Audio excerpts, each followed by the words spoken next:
चला तर रात्री मी घरी आले. आज लवकरच आले होते आणि या वेळेला कधी मी घरी नसते. खरं तर मी 8 वाजता घरी येते आणि आज मी 7 वाजताच घरी आले होते. कारण पण तसंच आहे, पुढे सांगेनच मी. तर आज लवकर आले तर म्हटलं आज दिवाबत्ती करून घेऊया. या वेळेला मी नसते घरी तर कुणाल करत असतो रोज. तर चालू आहे माझे आज जरा म्हटलं दिवाबत्ती करूया.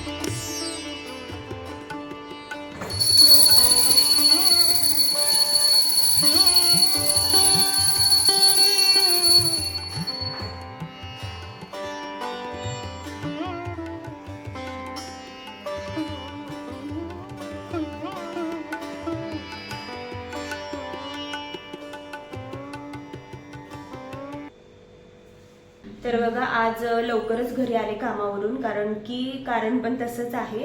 पण आल्या आल्या आधी दिवाबत्ती वगैरे करून घेतली, कारण या वेळेला मी घरी नसते. कुणाला असला की तो दिवाबत्ती वगैरे करत असतो. आणि आता आज लवकर आले, 7 वाजले. आणि आता लवकर ह्यासाठी आले, एक मिनिट बसून सांगते जरा थांब. तर झालं असं होतं की कुणालला आहे ना, एकदा काय झालं होतं स्कूलमध्ये. तो स्कूलमध्ये आहे ना विंडोजवळ थांबला होता. स्कूल सुटली होती पण पॅरेंट गोईंगची मुलं कसं आहे जरा उशिरा सोडतात. तर स्कूलमध्ये जरा मुलांनी त्याला जोराचा धक्का दिला होता. 3-4 मुलं होते ना, तर जोराचा धक्का दिला होता. आणि जोराचा धक्का दिल्यामुळे ना हा जोरात भिंतीवर आदळला, खिडकीजवळच्या भिंतीवर. तर त्यावेळेस 2-3 दिवस त्याला दुखलं, इथं छातीमध्ये लागलं होतं, त्याला धडकला होता. आणि मग त्याच्यानंतर ते कमी झालं. पण आता परत 2-4 दिवस झाले म्हणतोय की मला छातीत दुखतंय. तर मी जरा शेक वगैरे दिला होता घरामध्ये, तर ते तेवढ्यापुरतंच कमी झालं. पण ते अधूनमधून त्याला दुखतंयच. तर त्यापेक्षा म्हटलं एकदा जाऊन येऊया आपण दवाखान्यामध्ये. तर त्यासाठीच मी आज लवकर घरी आले. आणि चला तर स्कूल तर आता पाऊस चालू असल्यामुळे ना स्कूल तर बंदच आहेत. तर आज कुणालसाठी लवकर आले. आणि चला पाऊस थोडासा कमी आहे तर मी लवकर जाऊन येते. आणि खरं तर ह्यांची एक्झाम चालू आहे आता, पण एक्झाम चालू होणार होते आता सोमवारपासून. पण झालं असं की हे पावसामुळे ना एक्झाम पण पुढे ढकलली आहे. तर अभ्यास करतोय रोज आणि रोज मेसेज येतोय की म्हणजे पेपर आता पुढे ढकलला असं. तर असं चला आता जरा जाऊन येते दवाखान्यामध्ये, त्याला दाखवून येते, नंतर मग आल्यावर भेटते. चल कुणाल. आलो दवाखान्यामध्ये जाऊन. तर डॉक्टर बोलले काय नाही, होईल कमी. तर आम्ही घाबरलो होतो, कारण त्याला 4-5 दिवसापासून सारखंच दुखायचं उठताना बसताना. आणि कसं आहे, एकतर आजकालचे दिवस म्हणजे वेळ कोणावर काही सांगून येत नाही खरं तर. मग मी घरामध्ये त्याला शेक वगैरे दिला होता. पण पोरांचं कसं आहे, कसे वेडेवाकडे उड्या मारणं वगैरे असतं, मग त्याला सतत ते जाणवायचं दुखायलेलं. तर डॉक्टर बोलले काय नाही, कमी होऊन जाईल. आल्यानंतर मग मी लगेच स्वयंपाकाला लागले, कारण की उशीर झाला होता. म्हणून एका साईडला कुकरमध्येच भाजी टाकली आणि एका साईडला भात आणि मधल्या गॅसवर भाकरी करायला घेतले. असं मग पटपट स्वयंपाक करून घेतला. आणि मग आम्ही जेवायला पण उशीर झाला होता, त्याच्यानंतर जेवून घेतलं.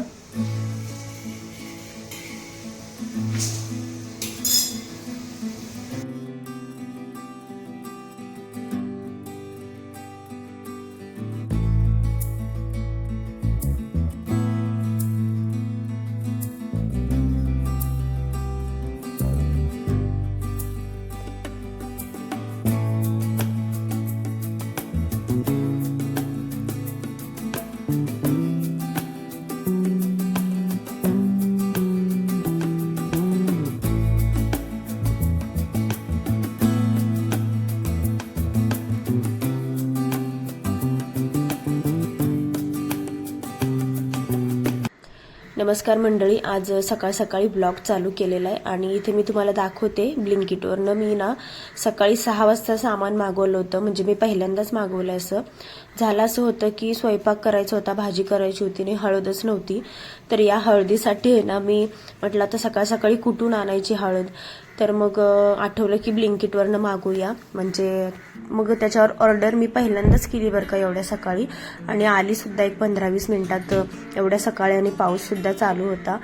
तर खरंच भारी ॲप आहे हे ब्लिंकिट. त्याच्यावरून आपण सामान कधीही मागवू शकतो. चला तर ते तर माझं काम झालं. त्याच्यानंतर कुणाल तयार होत होता स्कूलला जायला. तर तो तेल लावायचा खूप कंटाळा करतो. मी म्हटलं चल मी लावते, आणि मी तेल असं मसाज करून लावलेलं त्याला खूप आवडतं.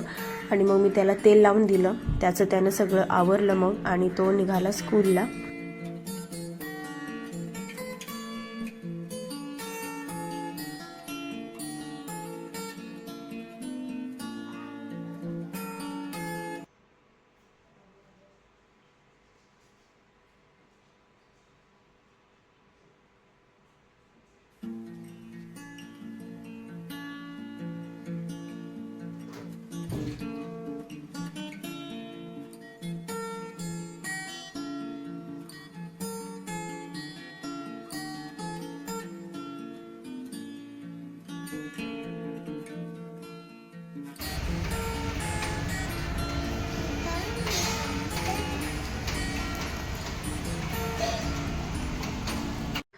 तर बघा पाऊस चालू आहे, आणि जसं मी म्हटलं की नॅचरल पाणी जेव्हा झाडांना मिळतं त्यावेळेस झाडांचं एक वेगळाच कलर असतो. आपण रोज पाणी घालतो ना तर ते तर चांगले होतातच, पण जेव्हा पावसाचं पाणी ह्या झाडांना मिळतं ना तेव्हा बघा किती छान अशी हिरवेगार झालेले आहेत. आणि हे कडीपत्त्याचं झाड मला आईनं आणून दिलं होतं, म्हणजे रोप.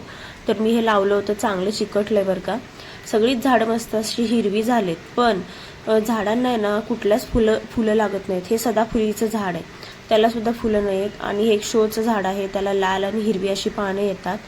आणि त्याच्याच बाजूला ना गुलाबाचं आहे, तर ते वाळायला लागले का कुणास ठाऊक. मी तर रोज पाणी घालत नाही, कारण आता पाऊस चालू आहे तर झाडांना पाणी घालायची गरजच नाही. सगळी झाडं मस्त हिरवी आहेत, पण त्यांना फुलंच लागत नाहीत. आणि हे जे झाड आहे ना असे कलरफुल फुलं येतात बघा त्याला, पिवळी, गुलाबी असे कलरफुल फुलं येतात त्याला. पण कुठल्याच झाडाला ना फुलच लागत नाही का कुणास ठाऊक. आणि वातावरण तर बघा, पाऊस तर एकदम जोराचं चालू आहे सकाळ सकाळी. आता हे दुपारचं वातावरण बघा, वरनं शूट घेतलेलं मी. एकदम असे काळे काळे ढग आहेत. थोडासा पाऊस थांबला होता. तर सकाळी खूप जोराचा पाऊस चालू होता, पण दुपारच्या वेळेस बघा असं वातावरण होतं, पण पाऊस नव्हता. बहुतेक थोडासा कमी झाला आज, कारण दिवसभर आणि रात्रभर पाऊस चालू असतो, पण आज जरा दुपारी थांबला होता. चला तर हा छोटासा ब्लॉग मी इथेच एंड करते, आणि कसा वाटला ब्लॉग नक्कीच सांगा, आणि भेटूया पुढच्या अजून एखाद्या नवीन ब्लॉगमध्ये. तोपर्यंत सगळ्यांना बाय, आणि सगळ्यांना श्री स्वामी समर्थ.